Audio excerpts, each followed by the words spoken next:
একবার ভাবুন তো, যদি আজকের এই ঘুমটাই হয় শেষ ঘুম।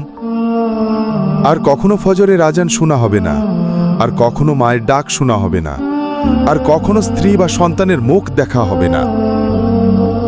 পরিবারের সবাই কান্নাকাটি করছে, কারো বিশ্বাস হচ্ছে না তুমি আর নেই। তোমার মা বারবার ডাকছে, বাবা একটাবার চোখ খুলে তাকাও। তোমার সন্তানেরা তোমার পাশে দাঁড়িয়ে, ভয়ে আর বোঝার বাইরে এই বাস্তবতা। তোমার সেই দামি জামাগুলো খুলে ফেলা হলো, সাদা দুটি কাপড়ে তোমাকে জড়ানো হলো। না কোনো ব্র্যান্ড, না কোনো দাম।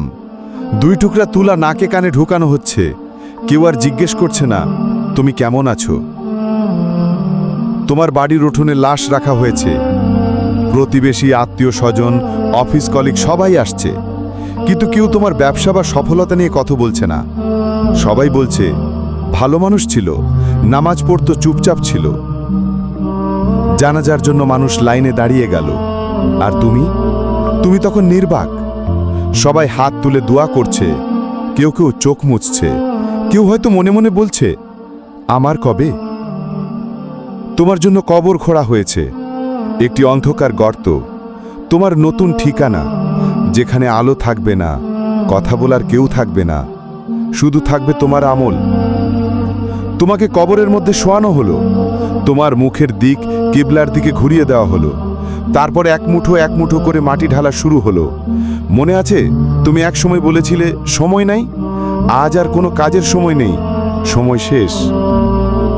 সবাই চলে গেছে, কবরস্থানে তুমি একা। এখন কেউ তোমার পাশে নেই, না স্ত্রী, না সন্তান, না বাবা মা। এখন কেবল শুরু হবে মুনকার নাকিরের প্রশ্ন। তোমার রব কে? তোমার দিন কি?